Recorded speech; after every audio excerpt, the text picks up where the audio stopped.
एक बार एक नौकरानी ने रोटी में चीनी डालकर रोल बनाया। उसके बाद सब्जी में नमक की जगह चीनी डाला। फिर सब कुछ मालिक के लिए ले गई, क्योंकि सन की मालिक को हर चीज में चीनी खाना होता है। एक सुबह नौकरानी ने मालिक के लिए आम के पीसेस काटे।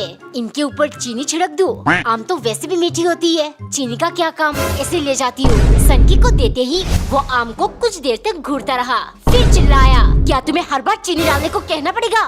अगर काम ठीक से नहीं कर सकती तो वो रहा दरवाजा। गुस्से के मारे नौकरानी पागल हो गई। चीनी चीनी, अभी इन्हें चीनी का स्वाद चखाती हूँ। उसने ढेर सारा मिर्च काटकर सब्जी में डाल दिया। पहले बाइट में ही सन के अंदर से हिल गया। कमीनी, तूने सब्जी में मिर्च क्यों डाला? सिर्फ चीनी डालना था ना। नौकरानी हंसते हुए, मालिक सब्जी में तो मिर्च डाली ही जाती है, लेकिन आपके कहने पर मैंने चीनी भी डाला था। शायद तीखी और मीठी के बीच लड़ाई हुई होगी, जिसमें चीनी हार गया। इसमें मैं क्या करूँ? कमेंट में बताओ, क्या सन की आप चीनी चीनी करेगा? एक सुबह नौकरानी ने ब्रेड को 4 हिस्से में काटा और बिस्किट निकालकर दोनों चीजों को अच्छे से तेल में फ्राई किया। फिर सन की मालिक के लिए ले गई, क्योंकि उन्हें हर चीज तली हुई खाना पसंद है। एक दिन मालिक अंडे लेकर आए। तुम इन्हें बॉईल करके मेरे लिए ले आओ। इस सनकी ने अंडे बॉईल करने को क्यों कहा? शायद अकल ठिकाने आ रही है। ज्यादा तली हुई खाने से नुकसान होता है। जैसे ही वो अंडे ले गई, सनकी चिल्लाने लगा, मुझे ऑमलेट नहीं पसंद, इसीलिए बॉयल अंडे कहा था। लेकिन तुम्हें इन अंडों को तलकर लाना चाहिए था ना। जी चाह रहा इनसे तुम्हारा सर फोड़ दूं। तेल सिर्फ तेल, काश एक दिन तेल में ही डूबकर मर जाए। डिनर में उसने सीधा खाने के ऊपर बोतल से तेल डाल दिया। पहला बाइट में ही सनकी बोला, खाने से कच्चे तेल की बू क्यों आ रही है? तुमने ठीक से तला नहीं। नौकरानी बोली, मालिक मैंने तो सब कुछ ठीक से तला है, शायद ये बू आपके अंदर से आ रही है। आप इतना तेल खाते हो, आपके रगों में खून की जगह तेल दौड़ती होगी। एक बार एक नौकरानी ने चाय की पत्ती को जलाकर राख बनाया और ब्रश के साथ मालिक को दिया, क्योंकि सन की मालिक सफेद टूथपेस्ट से ब्रश नहीं करता। उन्हें हर चीज काली पसंद है, काले कपड़े, काला खाना, काला पीना। एक दिन घर में काली दाल नहीं थी। मसूर की दाल बना दूं? क्या फर्क पड़ता है, दाल तो दाल होती है, मालिक खा ही लेंगे। लेकिन खाना देखते ही वो चिल्लाने लगे, ये दाल काली क्यों नहीं है? तुम्हारी हिम्मत कैसे हुई मेरे सामने ये लाने की? मुझे नहीं मालूम कैसे। इस दाल को काली बना कर ले आओ, वरना तुम्हें अभी काम से निकाल दूंगा। गुस्से के मारे नौकरानी पागल हो गई। सन की आदमी हर चीज काली चाहिए, अभी दिखाती हूँ। उसने दाल और रोटी को गैस पर छोड़ दिया और तब तक जलाती रही जब तक वो पूरी तरह से काले न हो गए। फिर परोस कर बोली, मालिक ये लीजिए, मैंने दाल के साथ साथ रोटी को भी काला कर दिया। अब तो मुझे काम से नहीं निकालेंगे ना। कमेंट में बताओ, क्या नौकरानी सन की मालिक को ठीक कर पाएगी? एक बार नौकरानी ने संतरे की गुठलियों को बीच में से काटकर अपने मालिक को दिया, क्योंकि सन की मालिक हर चीज बीच में से काटकर खाना पसंद करता था। पिछली बार नौकरानी ने चावल के दानों को काटने के बहाने से मालिक को पूरी रात भूखा रख दिया था, लेकिन मालिक सुधरने की बजाय और बिगड़ गया। अब नौकरानी को हर सुबह चाय को फ्रिज में डालकर उनके क्यूब्स बनाकर बीच में से काट के मालिक को देना पड़ता और रोज चावल के दानों को 8-8 घंटा बैठकर काटना पड़ता। एक दोपहर खाना खत्म करते ही मालिक बोले, जाओ जल्दी से काम पर लग जाओ, चावल को काटना शुरू कर दो ताकि 8 बजे तक मुझे डिनर मिल जाए। ये सुन नौकरानी का दिमाग उबलने लगा, इनको लाइन पर लाना होगा। तभी उसके कंप्यूटर वाले दिमाग में एक आइडिया आया। सारे चावल को उसने कूटकर गोला बना दिया, फिर उन्हें बीच में से काटकर 8 मिनट के अंदर मालिक के पास ले गई। मालिक, मैंने अपना काम कर दिया, एक ही बार में सारे चावल काट दिए, आज से आपको कीमा चावल खाना पड़ेगा। कमेंट में बताओ, क्या सन की मालिक इस बार सुधरेगा? एक दिन नौकरानी बास्केट में केले, संतरे और ढेर सारे फल डाल रही थी, क्योंकि कुछ देर पहले मालिक को एक अर्जेंट फोन आया था। सुनो, मेरी माँ की तबीयत ठीक नहीं है, उनसे मिलने गाँव जाना पड़ेगा, जल्दी से तैयार हो जाओ और साथ में एक टोकरी फल भी ले लेना।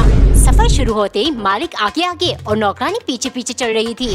तभी मालिक सोचने लगे, अगर इसने एक भी फल खा लिया तो मुझे पता ही नहीं चलेगा। वो नौकरानी से बोले, सुनो, मेरे सर के पीछे भी 2 आंखें हैं, इसीलिए खबरदार, एक भी फल खाना तो दूर, छुआ भी तो मुझे पता चल जाएगा।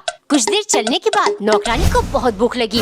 उसने धीरे से एक सेब निकालकर मालिक के सर की ओर दिखाया, उसके बाद जल्दी जल्दी खा गई। ऐसे ही उसने सारे फल के साथ किया।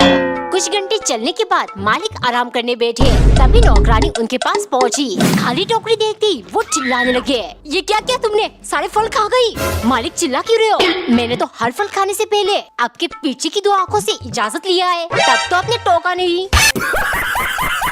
एक बार एक लालची धोखेबाज इंसान के घर एक नौकरानी काम करती थी। आदमी को अपने पैसों से बहुत प्यार था। पूरे महीने नौकरानी से काम कराने के बाद वो कुछ न कुछ बहाने से उसकी आधी पैसे काट लेता। एक दिन जब नौकरानी को तनख्वाह देना था, आदमी ने अपना बटुआ छुपा दिया और नौकरानी से बोला, मेरा पर्स खो गया, अब मैं तुम्हें कहाँ से पैसे दूँ? नौकरानी बोली, मालिक अब परेशान मत होइए, मैं ढूंढ लूंगी। उसने हर जगह ढूंढा, फिर डोरमेट के नीचे पर्स मिल गई। पर्स देख आदमी सोचने लगा, अब ऐसा क्या करूं कि इसकी आधी पैसे ना देनी पड़े।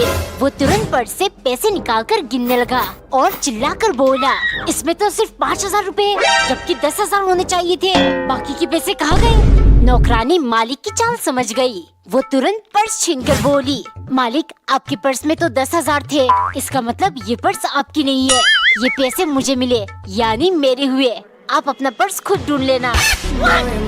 तो गाइस, मैं नौकरानी और आज मैं बना रही हूँ एक बड़ा सा पराठा, क्योंकि मेरे सन की मालिक बहुत बड़े फेक हुए। लो मालिक, ये जायंट पराठा, आपने कहा था ना बोनस में 1,000 रुपए दोगे अगर कुछ अलग बनाकर खिलाया, जो 1 घंटा बैठकर खाने से भी खत्म ना हो। 1 घंटा, मैं तो ये 1 मिनट में खा सकता हूँ। दोपहर को कुछ और बनाना, फिर बोनस दूंगा। फिर 1,000 रुपए के लालच में दोपहर को मैंने पुलाव, रायता, दाल मखनी, सलाद, बहुत कुछ बनाया। लेकिन सन की फिर फेंकने लगा, मैं बहुत खतरनाक हूँ, ये खाना भी 1 मिनट में खत्म कर सकता हूँ, लेकिन खाऊंगा नहीं क्योंकि अभी मेरा मन नहीं है।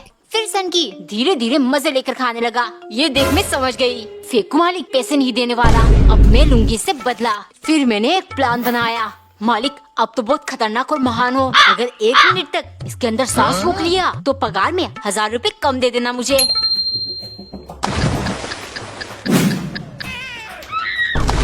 मालिक अभी 1 मिनट पूरे नहीं हुए। एक बार एक नौकरानी चालाकी करके हर टाइम काम करने से बच जाती। एक दिन मालिक बाजार से गाजर लेकर आए। ये देख वो समझ गई, अभी उसे गाजर का हलवा बनाने को कहा जाएगा। उसने तुरंत प्लानिंग कर ली। तभी हलवे की फरमाइश आई। नौकरानी ने सबसे पहले चीनी छुपा दिया और आदमी से जाकर बोली, मालिक हलवा कैसे बनाऊं? घर में चीनी नहीं है। आदमी तुरंत जाकर बाजार से चीनी ले आया। फिर नौकरानी ने नींबू काटकर दूध में निचोड़ दिया। हलवा कैसे बनाऊं? ये देखिए, सारा दूध फट गया। आदमी वापस जाकर 2 थैली दूध ले आया। आखिर में सारे ड्राई फ्रूट्स वो हजम करके बोली, मालिक बिना काजू बादाम के हलवा खाने में मजा ही नहीं आएगा। आदमी थका हुआ था, फिर भी लाने चला गया। अब नौकरानी को हार नजर आ रही थी। तभी उसके दिमाग की घंटी बजी।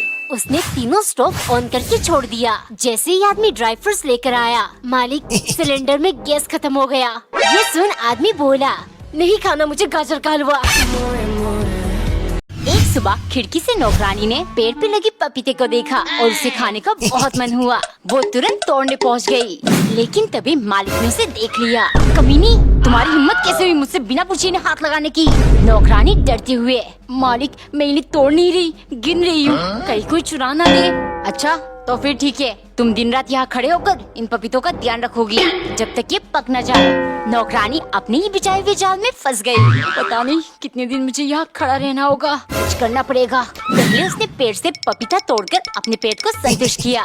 फिर मालिक का दिल जीतने और डांट से बचने के लिए उनकी फेवरेट गुड़ से चिक्की बनाया।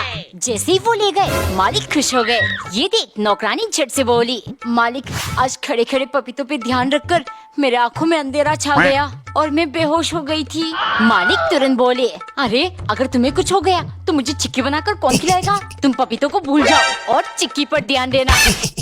एक दिन नौकरानी ने ढेर सारा खाना बनाया, क्योंकि मालिक अपने दोस्तों को लेकर दावत उड़ाने आए हैं। हर रोज कोई ना कोई लेकर आ जाते हैं। थक चुकी हूँ मैं डबल खाना बनाकर। आज मेरा एक और दोस्त दावत पे आ रहा है, तुम अच्छी अच्छी चीजें खाने में बनाना। ये सुन नौकरानी ने एक षड्यंत्र रचा और चटनी बनाने वाली कुटनी को टेबल पर सजा कर रख दिया। दोस्त के आते ही नौकरानी ने मालिक को बुलाया। मालिक सिलेंडर में गैस खत्म हो गया है, आप इसको चेंज कर दीजिए। जैसे ही मालिक सिलेंडर लगाने गए, नौकरानी जल्दी से दोस्त के पास गई। आप यहाँ से भाग जाइए, मालिक एक शैतानी रस्म कर रहे हैं, इससे मार मार कर आपकी सर की चटनी बनाएंगे और फिर शैतान को अर्पण कर देंगे। ये सुन डर के मारे दोस्त उठकर भागा। इतने में नौकरानी मालिक के पास गई। मालिक आपके दोस्त को हमारी कुटनी इतनी पसंद आई कि वो मुझसे मांगने लगे। मैंने मना किया तो वो सिर्फ मोटर छीनकर भाग गए। ये सुन मालिक पिस्टल हाथ में लेकर उसके पीछे भागे। ओए रुक, ऐसा मत कर, अब मैं चटनी कैसे बनाऊंगा?